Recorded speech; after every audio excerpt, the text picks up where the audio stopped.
It's finally time to work on a project that I've been waiting such a long time to do, and I figured it'd be a great one to wrap up the year.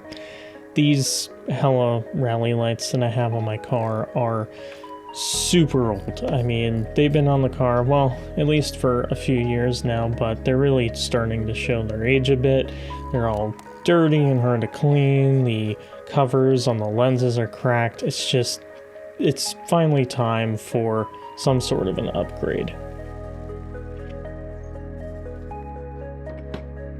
Before we can upgrade any of the old lighting though, we have to remove our old lighting and cables, and thankfully my cable management was done very well with these previous lights and made removing them a breeze.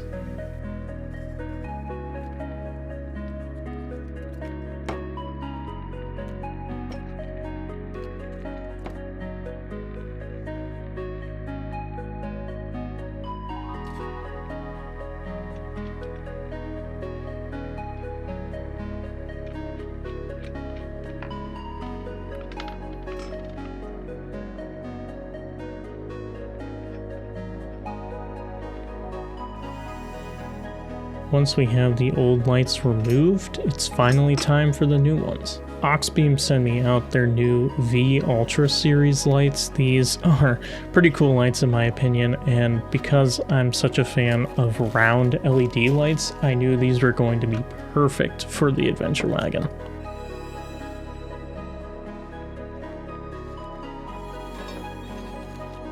They are LED, so we're going to be doing a full halogen LED conversion.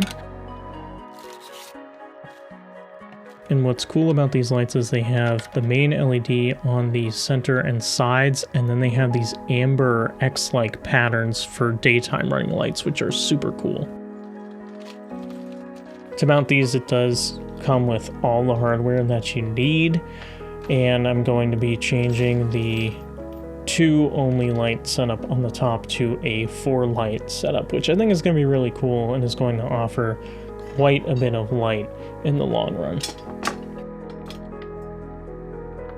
This is sort of where I start to find the downsides of building the rack that I did so many years ago. My rack is made of super strut, and it's very hard to get these larger hardware installed. These nuts are 17mm, and you can't get a wrench fully on it. You can see that I kind of have to do it at a perpendicular angle just to get the bolts tight, and even then I didn't really get them tight enough, but they're not moving around on their own, so they'll have to be okay. Another downside to the super strut is I can't space the lights out evenly, as the inner lights don't line up with any holes, so I have to do this sort of 2 on one side, 2 on the other setup, which isn't too bad. I mean, I think the lights still look good in the end result, which you'll see, but it's not the most ideal setup. And honestly though, with the space in between, I could probably put something there later, so we'll see. Once the brackets are on, it's just a matter of mounting the lights on, and then once we do that, we can mount the light bar onto the car itself. This new setup is significantly heavier than the Hellas were, and so trying to get them up on the car was not easy. And one thing I had to change was I had to bolt it onto the top of the rack this time. On the Hella setup, they were actually bolted underneath, and that meant having the same issue occur with these bolts on the underside, where I couldn't really get a wrench in there to tighten them onto the rack. I actually had to use a flathead screwdriver and a hammer to get them tight, and even then they still aren't tight enough. So it may be worth revisiting the roof rack eventually. Once we do that though, we can move on to the front lights, and to uninstall what I did previously, I have to remove the grill because the plugs run through the grill. Once I do that, I can take the plugs out and remove the grill so we can take the bracket off too.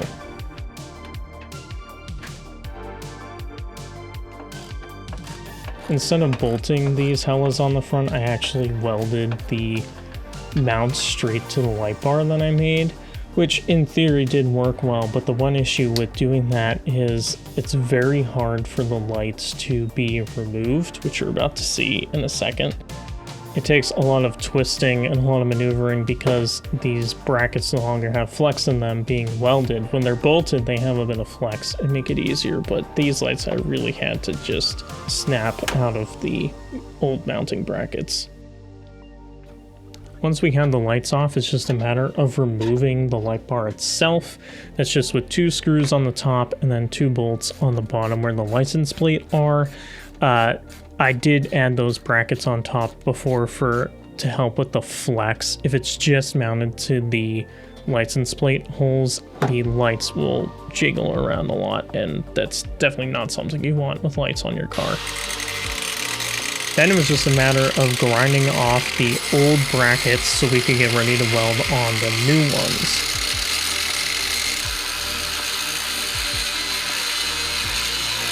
With an angle grinder and a hammer, come right off. Okay, don't look at my bad welds. I welded in the cold yesterday and didn't have my settings right on the welder, but I welded 2 new brackets on to the light bar. I mounted them right behind where the old brackets were mounted, and that way we were able to mount our Auxbeam brackets to them. Yeah, I could have welded the Auxbeam brackets to the light bar like the old Hella brackets were, but the problem is that I don't intend on keeping this light bar forever, and I really think, in all honesty, I should build the light bar the right way and have brackets that I can mount any lights I'd want to it.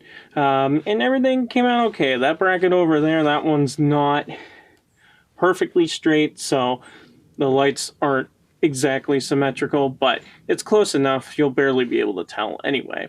So let's get the lights mounted and we can move on to wiring. For the front lights, I opted for yellow LEDs instead of the white LEDs like on the roof. Typically, the reason for doing yellow LEDs is in snow and fog and dust. White LEDs, with their color temperature that white LEDs are, don't really cut through those mediums well, but the yellow, being a warmer color temperature and a lower color temperature, do very well at cutting through those mediums. So that's the reason for doing yellow on the front, and these are going to match very well with my fog lights. Although now that I have these on, I realize I need to retint my fog lights, so I'll have to do that at another time.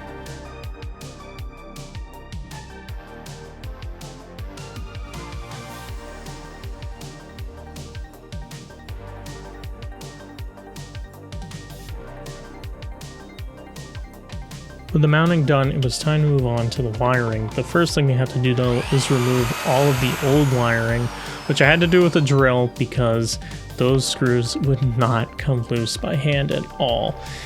But once we have those screws out for both of those relays, we can move on to the battery terminals. I'm going to take those off. Always when doing any sort of electrical wiring, have the battery disconnected. You don't want to short out anything. It would not be a good time, and you want to be able to make sure your car still drives. Once we have those terminals removed though, we can then remove the old light wiring. I actually really like these terminals having the 2 studs on the back of them, because if you have auxiliary lighting or auxiliary electronics like I do, it's nice to not cram them all into the same clamp. So the main battery clamps go into, or the main battery cables go into the main part of the clamp. And then these terminal ends for the lights can just go onto the secondary studs, which is nice. It keeps things organized. Then it's just a matter of disconnecting our old switches. One of these switches, the one on the left there, actually broke, so I haven't had roof lights in a really long time, and it's nice to finally get those old switches out. And I do have those button filler pieces. I have new ones to add in, so there won't be gaping holes in that switch panel there. And then I just have to take out the old switch wires through the firewall, through the grommet I made, and we're just about there. All that's left is removing the cables from underneath our radiator support brackets. I actually ran those through there because it kind of cleaned things up, made things a lot neater, and didn't have a big wire loom all over the place, so it was nice to have that out.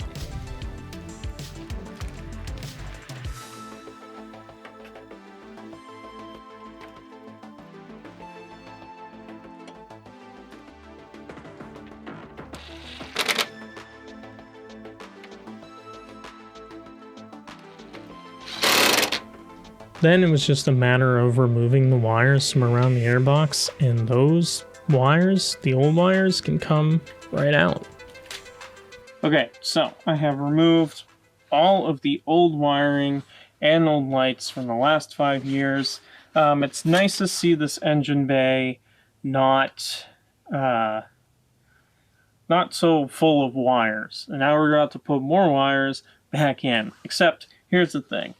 Those harnesses that I used before are plug-and-play harnesses. Basically, that gives you all the wiring you need to connect to the battery, gives you the relay you need, gives you the switches, everything. And even the new lights come with their own plug-and-play harness. However, I don't want to use plug-and-play harnesses for this new setup. I want something that's cleaner, more streamlined, and is much easier to expand on. So, we also have an Auxbeam solid-state relay box and an 8-gang switch from Auxbeam as well. Auxbeam didn't send me this. I got this off of my friend Scott. So thank you, Scott, for letting me buy this off of you. And I'm excited to use this and can't wait to use it. And much like the plug-and-play harnesses, this is fairly easy to wire. Auxbeam makes it super easy.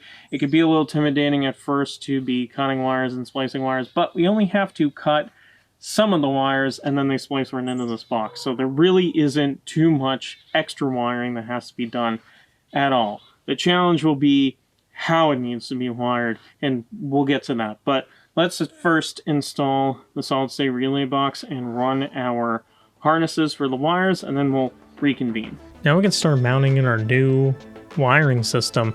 The first step is to mount our fuse box. I did that by using double-sided tape and taping it to the main fuse box in the engine bay. A lot of other Subaru owners do the same thing.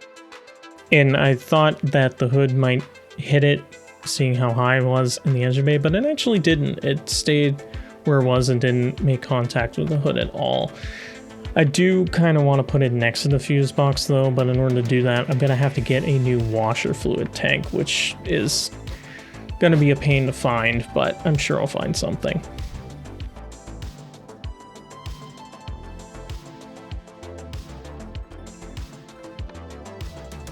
Now I mounted the positive and negative cables to the fuse box and to the terminals for the battery.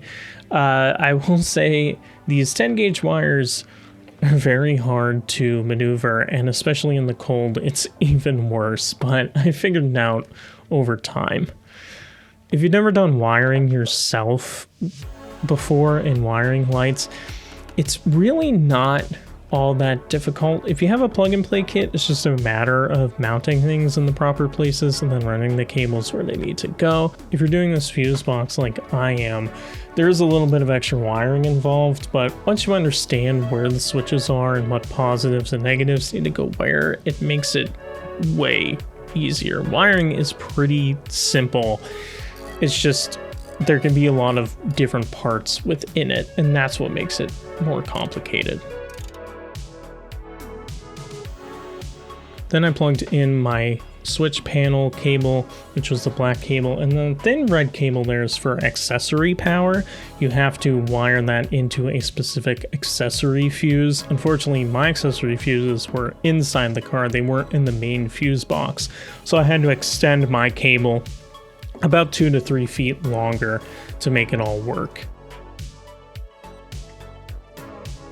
Now I'm just plugging in the harness to the roof lights. I actually already wired in the front lights as a test run, so I'm showing you how to do it on the roof. As you can see, we're cutting some wires here right before the relays that come with the plug-and-play kit. Since we have our fuse solid-state relay box that we're installing, we don't actually need the rest of the plug-and-play kit. We only need the wires that go to the lights, because those are going to connect into the relay box. So I'm just running my light cable down my A-pillar, and I'm using some electrical tape now to put it up there temporarily so I can get the length right. I'll mount it properly later. Then I'm running this cable down to the fuse box and then cutting it to the exact length that I need. Once I've done that, I'm using a razor blade and I'm stripping back the protective sheathing for the wires so I can strip them and then twist them all together. So here's how I wired everything together. How you wire your lights is going to depend on what you want to control when. So I wanted all of the amber DRLs on one switch, and then I wanted the front lights on a switch, and then the roof lights for the main LEDs on a switch. So what I had to do was wire all of the DRL positives together, which is the cable that is not, or the wire that is not red or black. I wired all of those together, and then I tried wiring all the grounds together, but unfortunately, due to the thickness of the roof wiring, it just wasn't possible. So what I had to do instead was wire the front light negative cables or wires to the amber switch, and then I wired the ground for the roof lights into the main switch for the roof lights, and they will still turn on and operate properly whether you put it into the main switch or the DRL switch, whichever works. Then the last thing I had to do was run and mount my 8-gang switch panel. I used double-sided tape again and taped it to the dashboard up on top. You can screw it in. I didn't really want to put screw holes into the top of the dash there in case I wanted to move the switch panel or change it later, so I decided against that. Now I'm taking off the interior panel for my A-pillar because we're going to be running our wires down underneath the A-pillar. I use this wire cable guide that you usually use for walls to pull the cable up through the dash. It actually worked really well. I just had to get it around on the wires to make sure I wasn't running the cable in between any wires that it shouldn't have. Once I had it all plugged in and run, I just put my A-pillar trim back on and do a whole bunch of cable management, which I did off camera. It'll be different for you than it was for me. And once we do that, the install is pretty much done. And here we are with the finished product. I have the amber DRLs, or daytime running lights, on right now, along with my headlights and fog lights, and I think it looks incredible. I do need to do something about this. My usual method of mounting wires is, I couldn't do it this time. These are just too thick to use for that. And the switch panel on the inside, I need to change all the labels on because they're still set up with Scott's setup. I need to change it over to mine, but I'll get to that eventually. We are down in our little test area because I wanted to show you the lights, of course, because it is probably the most important. Right now, all that's on are headlights and fog lights. I'll even turn fog lights off, fog lights on. Then down here, we'll do our ambers first. They really only light up the hood. They are DRLs. They don't throw a lot of light. Let's go ahead and pop on the front lights here. Those are the front lights. They are meant to just line up kind of the trail right in front of you, so those are working just as they are. And there's some spill off to the side. And then now, these are the roof. It's a heck of a lot of light from the roof. I'm not really getting many reflections off the hood, which is good, but you can get a lot of light out there. And also spill off to the side as well, which is nice. So this is my last video of 2024. A lot of things happened this year. I hit 1,000 subscribers. I also hit monetization. So thank you again for getting me one step closer to making this my everyday thing. I'm excited for what is to come in 2025. We're going to do stuff. As always, we'll do stuff. If you want to check out the first part of this whole LED transformation where I do the rest of the exterior lights, you can click over there. I still have not done the headlights yet. We'll take care of those next year. Hopefully I'll be smart and do it when it's warm, because so far in both LED videos, I have not done them when it is warm. So we'll see what happens, but click that video over there for the first part of this LED conversion. And again, thank you to Auxbeam for sending out these lights to me. I'm going to see you guys next year. I'll see you then.